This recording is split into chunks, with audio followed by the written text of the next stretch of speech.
전 세계 118개국. 아, 사실 이렇게 많은지는 몰랐습니다. 주요 국가만 이야기를 좀 전해 듣다 보니까 재외국민 투표를 할 수 있는 국가가 무려 118개다라는 거 저도 처음 알았고, 이 투표율이 무려 79.5%. 그러니까 지난 대선도 77%였거든요, 전체가. 네. 근데 이번에 재외국민 투표만 79.5. 그러니까 인터넷으로 인증샷 올려주시는 분, 댓글로 써주시는 분들은 기본이 10시간이에요.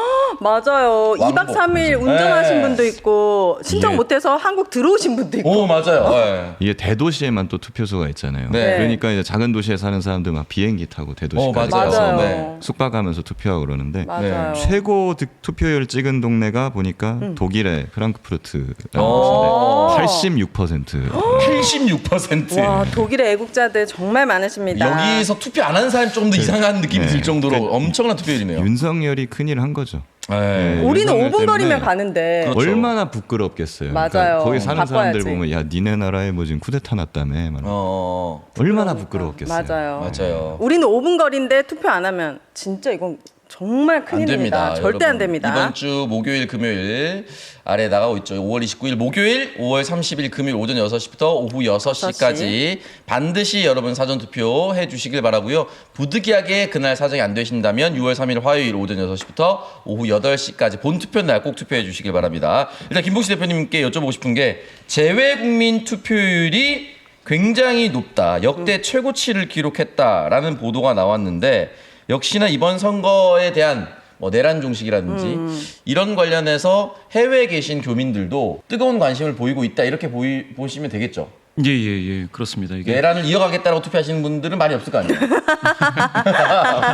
네. 너네 한번 당해봐라. 막 그게 이렇게. 어떤 분들이 투표하실지는 알 수 없지만. 사실 구체적으로 알기는 어렵죠. 네. 네. 이제 명부 등재한 선거인 수는 이제 79니까 상당히 높은 비율인 것 같습니다. 다만 이게 명부에 있는 그러니까 선거권자 네. 대비해서는 이제 10.4.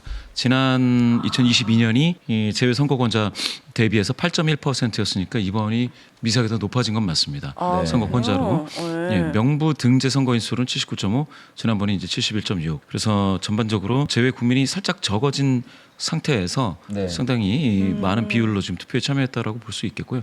말씀 주신 것처럼 지난 선거 대비해서 살짝 높아진 거는 네. 여러 가지 정치적인 이유, 또 제가 지지하는 후보 중에 한 명을 선택하기 위해서 그렇게 많이 됐을 텐데 잘 모르겠습니다. 이 제외 국민이 어떤 분들이 많이 구성되어 있을지는 알 수 없죠. 네. 만약에 남성 청년들이 비교적 많다 그러면은 이준석 그 후보에 대한 표도 어느 정도 나왔을 것 같습니다. 네. 예단하기는 어렵지만 예단하기는 어쨌든 어렵습니다. 지난 대선보다는 투표율이 높아진 거는 높아졌다. 확실하다. 예. 네. 그러니까 10% 전체 유권자의 10% 정도라고 본다면은 이게 표로 계산하면은 몇만 표 정도가 늘어났다고 볼 수가 있을까요? 20만 명이 지금 투표를 한 거니까 예, 20만 적지 명. 않죠. 20여만 표로. 졌잖아요. 네. 예, 그렇죠. 이게 진짜 큰 표고. 10만 표는 적은 게 아니죠. 맞아요. 예, 적은 표는 아니고 뭐 적당한 그다음- 중소규모 도시 두 개인데 국회의원 지역구 하나 정도 그렇죠. 되잖아요. 예. 국회의원 지역구 하나보다 약간 적은 것 같긴 한데 아니죠. 네, 좀 국회의원 냉정하신. 하나경도 네. 하나 정도 두개 정도겠는데. 아, 두 개요? 네,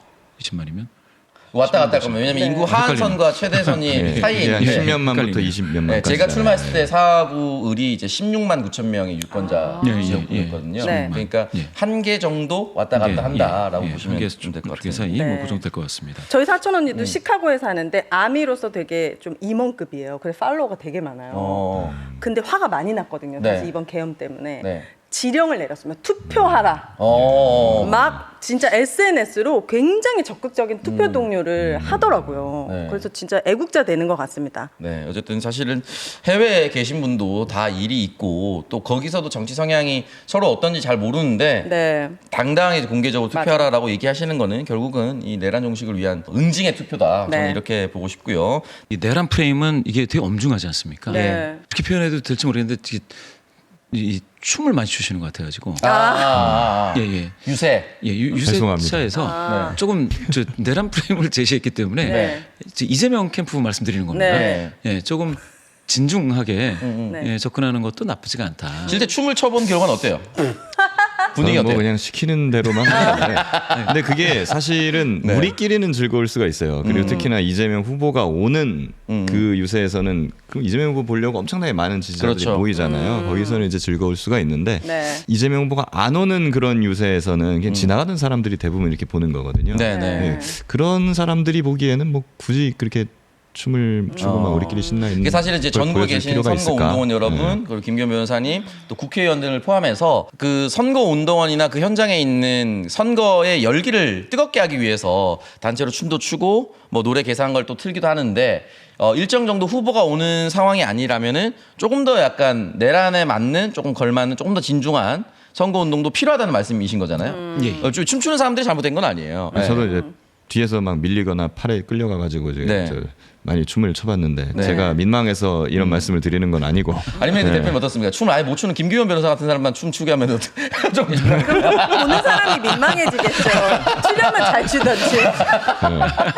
아 근데 요 얘기는 사실 계속 들려오긴 했어요. 그 어쨌든 이번 선거가 내란 종식을 위한 조기 대선인데 당연히 저는 민주당이 승리한다고 생각을 하거든요. 네. 왜냐하면 내란을 종식시키기 위해서는 민주당이 승리해야 된다라는 그 전제 때문인 것인데 또 너무 승리자로 누군가가 봤을 때는 꼴 보기 싫다라는 얘기가 나온다면은 그거에 대한 적절한 제어에 대한 말씀이신 것 그럴 같아요. 수 있죠. 물론 이제 탄핵 때도 이제 탄핵 관련된 집회에서 이제 뭐 응원봉 들고 맞아요. 춤추고 네. 노래 부르면서 그랬죠. 이렇게 했잖아요. 네. 예, 그걸 어떻게 보면은 이제 우리 분노를 이제 그 승화시키는 즐거움으로 승화시키는 더 해악 같은 건데, 네. 근데 또 선거에서는 그렇게 생각하지 않는 분들도 있고 지금은 뭐 1% 2%라도 중요한 때니까 네. 예, 좀 여러 가지로 그분들을 고려할 필요는 있는 것 같아요. 네, 캠프에서 아마 충분히 좀 고려하고 있지 않을까라는 생각이. 아까 제가 방송 중간에 말씀드렸던 태도 보수인 분들이 네. 아마 그런 것들을 보고 물론 이제 그런 것들을 본다 하더라도 그렇게 고민하시는 분들은 김문수 후보를 찍지 않을 거라고 보는데 네. 마지막에 열기나 이런 것들을 조금 더 다독이면서 갈 필요가 있지 않나.